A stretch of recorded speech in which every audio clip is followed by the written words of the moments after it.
Welcome to the Injury Desk podcast. I'm your host, Spencer Shilstone, and I am here with my father, Mackie Shilstone, and we're going to be talking about NFL injuries. I first want to start with Joe Burrow and Brock Purdy. Both of them are dealing with turf toe. Brock Purdy's was it's either assumed to be a grade 1 or 2 because the team did not state it was a grade 3. Joe Burrow is a grade 3 tear. So why don't you explain for our audience what the difference is between a grade 1, 2, and 3 turf toe injury? Well, sure, Spencer. The turf toe sounds like it's not much, but it can be one of the most prolonged, potentially debilitating injuries an athlete can face, especially in the NFL. A turf toe, grade 1, means that the ligaments, and let me use you see my finger here? So this is the nail of the toe, and this would be the base where it connects to the foot. So if I take my toe here, this is called extension and this is called flexion. So what happens in the situation of a grade 1? I hyperextend it, I overstretch it, causing in the joint inflammation.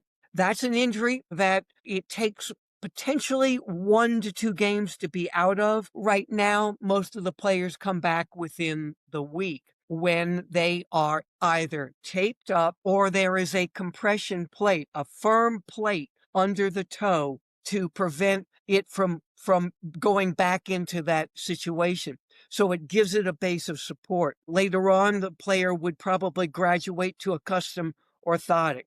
Now, the important thing to recognize in grade 1 is that this joint is critical. It does this and this. When I'm the quarterback on the right foot, I've dropped back, whether it be for a handoff or a pitch out or whether it be a pass, I drop back. And the minute I get to where I'm going, I push down. That's called dorsiflexion. This is plantar flexion, okay? Like the ankle. Mhm. So like that. Well, I'm losing this and I'm being restricted. So my push off is not going to be what it was before I was injured.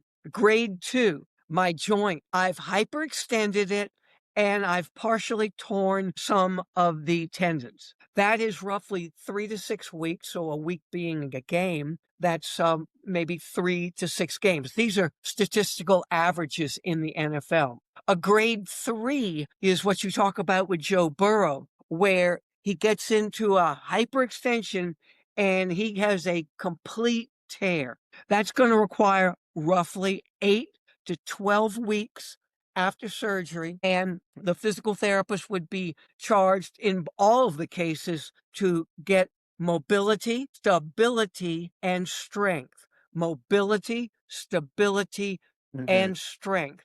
Now, the interesting point when you look at the statistics in the NFL, I'm looking at statistics back to 2023 on this specific injury. What you come to find is on the players that sustained a grade 1, that being overstretching, grade 2, partial tear, roughly the number of down days is somewhere in the neighborhood of 3.5, 3.2 games. But 87% of the players come back to a form by the next season of equal to what it was before the injury. In a grade 3 tear, where you rupture, complete tear, the tendons around in the joint requiring surgery, only 27% of those people who get this injury come back to their performance before the injury. Remember, before the injury, but grade 1 and 2 to what they were maybe the previous season where they have come back and they can continue to perform. The moral of the story is this is not anything you take lightly. It affects your acceleration and deacceleration. That is why offensive and defensive linemen, running backs, and receivers have the highest incidence of these turf toes in the National Football League. Keep in mind, the turf toe is because typically the non-contact, the cleat stays firm in the turf, the player moves and extends up and it was non-contact.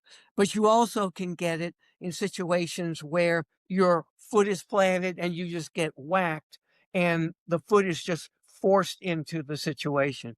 So either way, you can get a serious injury with it. And that's really what happened to Joe Burrow. He was tackled by the foot and had a defensive lineman basically bring his foot very much into that pressure point. So originally it was looked at as an Achilles risk, but when it was turf toe, it's seen rather than being at the ankle point, it's at the toe point. Another thing to look at when you're looking at Brock Purdy about him coming back, being the fact that it was a lower grade, you would expect him to come back, but it is a lingering issue. Brock Purdy's not going to have as much power behind his throws because about 65% comes from the legs, comes from the hips and the rotation, where he's going to have to use the rest of it coming from his shoulder. The problem with Brock Purdy is he also has a shoulder injury. So when you watch him come back, is he going to have the ability to throw the deep ball, and not a deep ball that's going to sail over, but a more line drive type of throw? That's going to give you that idea if he's back or not.